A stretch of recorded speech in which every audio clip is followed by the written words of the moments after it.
This morning, investigators in Minneapolis learning new information about what led up to the horrific shooting that killed 2 children, injured 17 at the Annunciation Catholic School. They're sifting through what they say are the shooter's hate-filled writings and social media videos.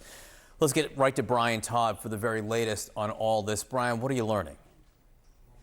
Well, John, the suspect, Robin Westman, seems to have left a series of online videos which describe an obsession with school shootings, and they named some other mass shooters, such as the 2012 Sandy Hook gunman, the Columbine shooters, and the man who attacked the Tree of Life Synagogue in Pittsburgh in 2018. And according to CNN's chief law enforcement and intelligence analyst, John Miller, Westman also posted a video on YouTube showing writings which contained anti-black, anti-Semitic, and anti-religious messages.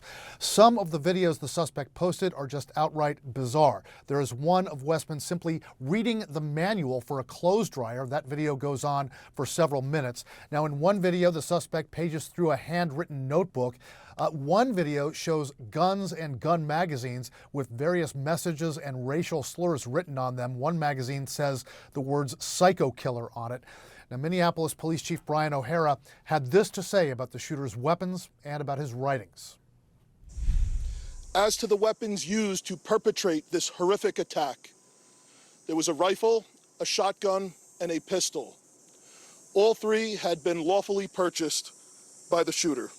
We are also aware of a manifesto that the shooter had timed to be released on YouTube. This manifesto appeared to show him at the scene and included some disturbing writings. That content has since been taken down with the assistance of the FBI. Now, there's also one disturbing video which seems to illustrate part of the shooter's plans to attack that church. The video shows a slab of wood which has the words "no escape" on it, among other things. Now, an actual slab of wood was found at the scene blocking a door of the church from the outside. We have also learned that the shooter identified as female and changed their name legally from Robert to Robin in 2020 with the permission of their mother. And John, last night the shooter's uncle, he is a former Kentucky lawmaker named Bob Helleringer, he spoke to CNN affiliate WLEX and called the attack, quote, an unspeakable tragedy. The uncle also told the Associated Press, quote, "I wish he had shot me instead of innocent school children." John? All right, Brian Todd going through all of that new information. Brian, thank you very much for that. Erica? Joining me now, CNN senior law enforcement analyst, former deputy director of the FBI, Andrew McCabe. Good to have you with us this morning. When we just sort of picking up where Brian left off there, this clear obsession with other shooters, with other mass shootings. We know there was no criminal history, but all these other signs that I suppose exist in these videos, in these posts that were there. Are you seeing a rise in copycats given what we're learning about this obsession that existed? Yeah, absolutely we are, Erica. And I think this is something that we've seen in other mass shootings. We've seen mass shooters who actually refer in their manifesto to previous shooters.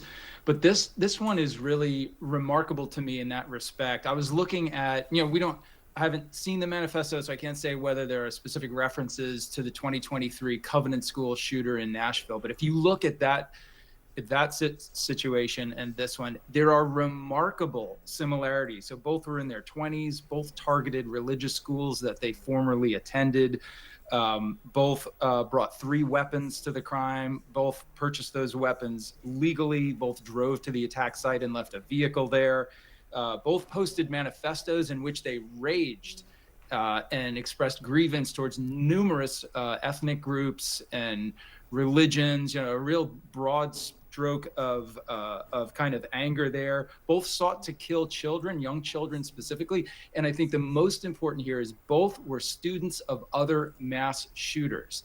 And this is key because I think what we're seeing is as we have more and more of these mass shootings, if you are someone who is mentally disturbed and alienated and filled with rage and grievance and you're considering doing this, you can find a template, an example of someone just like you who did it. And that can be a very confirming, affirmative influence on someone who is progressing to this sort of a violent act.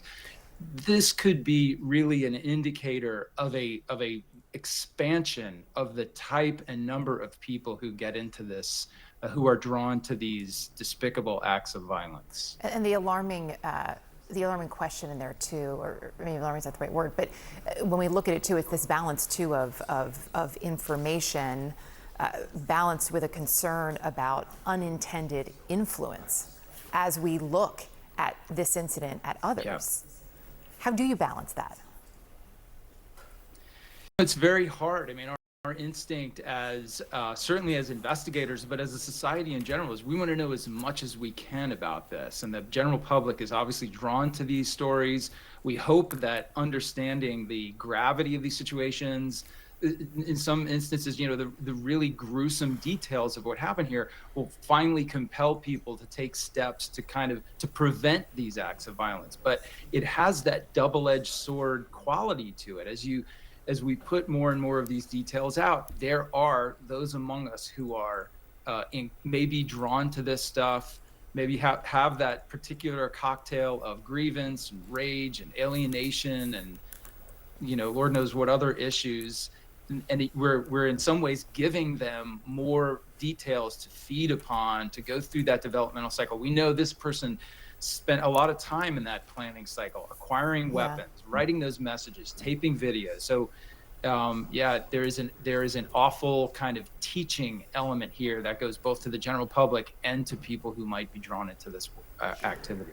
I also wanted to ask you about, we heard from FBI Director Akash Patel, who said very quickly that this is being investigated not only as domestic terrorism, but also as a hate crime targeting Catholics specifically. Based on what we know publicly at this point about the investigation, what do you see in terms of the detail that would lead so quickly to that declaration from the director? So, you know, at baseline, obviously we have someone who very intentionally targeted a Catholic institution. So that would give you that, as an investigator, that figures prominently in your understanding of what happened here and might inform your decision of what was their motive.